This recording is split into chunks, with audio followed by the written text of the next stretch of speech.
whom you are is in the inside of you, and you just need to bring it out. So you need to admit it, that here I have a challenge here, and I need to fix it. Welcome to Beauty for Ashes with Funke. Today we are going to be considering a very important topic. It's an interesting one to me, and I've called it a discovery. Many years ago, that was I was between age 8 to 9. I can't remember specifically. I was with my grandma then, and she got relocated to a suburb of, let me say, a town. And during that period, I had to change my school. So when we got to this environment, she got a very good job, but because it was a suburb, the option of school that I had there were not numerous.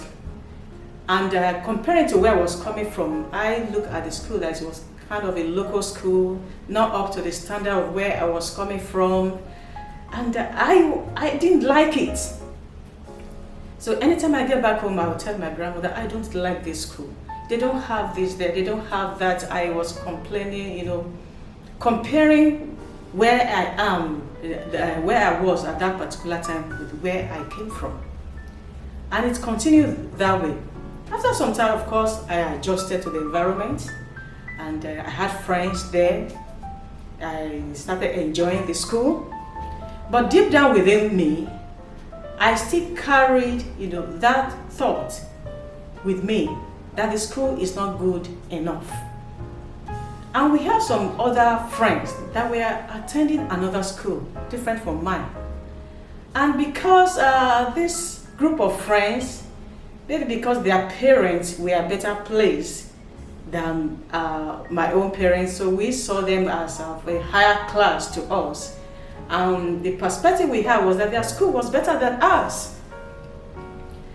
And we are all friends. We mix together as children to play, and they will talk about their school, we'll talk about our own school. In fact, they will mock us sometimes and tell us, in your school you don't have this, in your school you don't have that. So actually for some years, I carried that perspective that my school was not good. I myself, I told myself it wasn't a good school at all. But something happened. We had a kind of a kids club, and we go there. We had an auntie there. She would teach us, and after a period of time, we'll have quiz. So there was this particular period we had a quiz, and on the prize giving day, I can't remember either second or third, and I was given a prize, which was a small book. As I was called to receive my prize, I was walking towards the teacher, and one of the girls there said, she can't read it. I heard it, and that was the end of my joy for that day. I received my prize, and I went home. I was sad. Why? Because I heard what the girl said, and for me, I believe that was true. Now I have a prize. I have a gift that's been given to me, a book, but I can't read it. So I went home, and when my grandma saw me, she was like, did you receive any prize? I said, yes, I received. I came second. I gave her the book. But she noticed that I was not happy. So she asked, but why are you not happy? You have a gift. I said, this girl said I can't read. My grandma, she was just a very wonderful woman. She said you can't. She said so. Don't listen. Come. And she sat me down her laps and brought the book. I was okay, start reading. And I started reading. Do you know what I discovered that day? I can't remember how many paragraphs that book was, but I was able to read. I think I got corrected in just about 2 words. I could not believe it. I was so happy. I screamed, I can read with all the excitement. My grandmother was happy. You see, You can read. You can read. My daughter can read. We were all happy. But looking back after many years, that day was a great discovery for me. Because until that particular moment, I believed that I couldn't read. That was the perspective of me I saw of myself. And that was what I was working with. And that was why when the girl said she can't read, I believed it. It was a great discovery for me that day. Now, why am I discussing this with you today? Maybe you are in that situation that I was that time. You believe you can't do it. You believe you don't have it. You believe you can't get there. You believe you can't make it. And to make things worse, people have said that to you. And what you are just doing, the way you are living your life now, is a confirmation of what people have said, of what your environment is telling you, of what you are feeling. And that is how you are living your life now. Deep down there, believing you can't rise again.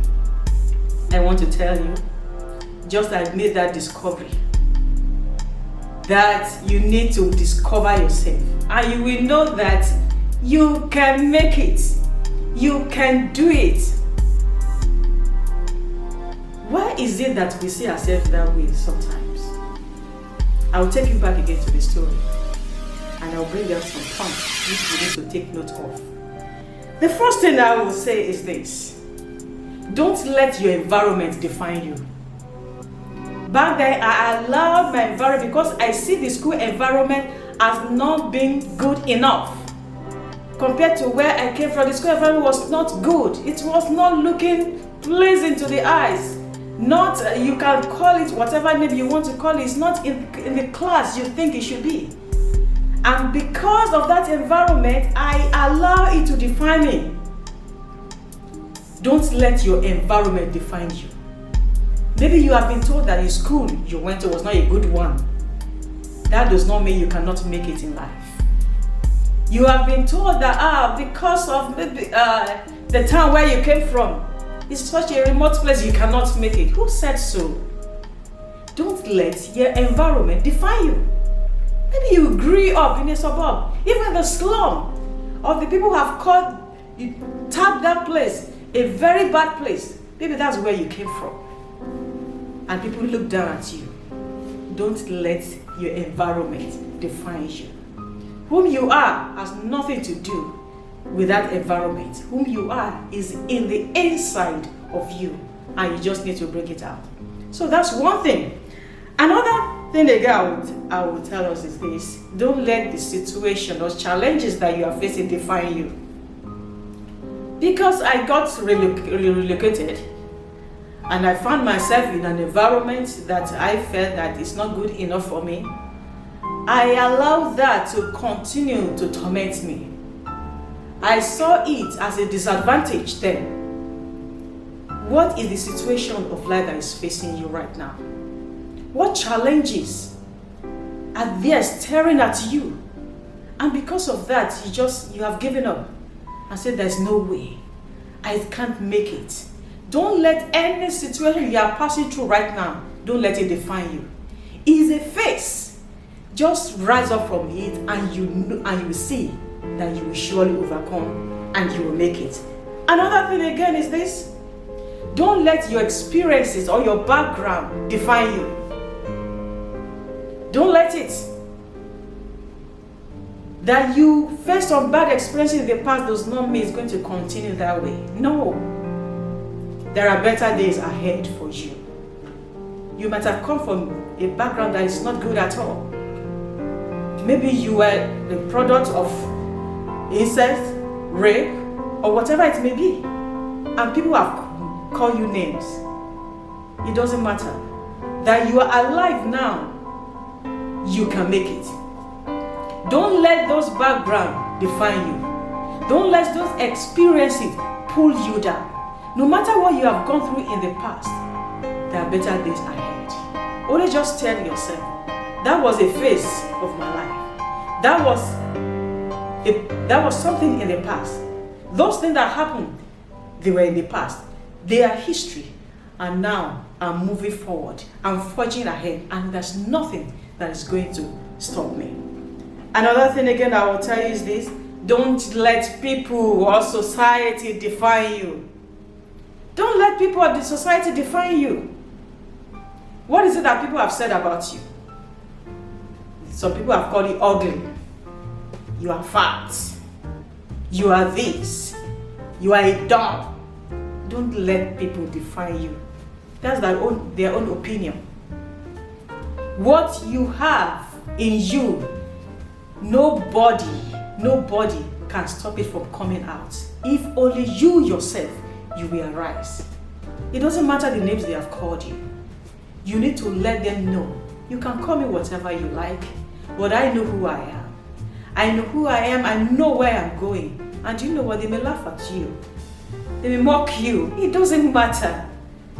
When you start making it, when you become that person they never thought you could be, they are going to applaud you. And what I'll say to you finally is this. Don't even let your own fear or unbelief define you. I was full of fear. I was full of unbelief. I never knew I could read. Not knowing that all this while I actually could read. So don't let your own fear or unbelief, don't let it define you. Many a times we are full of fear because of what we are seeing around us. Because we look at ourselves, we don't see the good in us. We don't see the potentials that we carry. And because of that, we relent. Because of that, we go into hiding and we don't bring out the best in us. Don't let any of this stop you. But something that I'm going to tell you is this.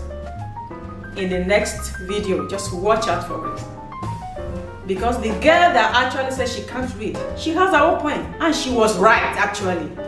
But I will tell you something that turns things around for me in the next video. So please watch out for it.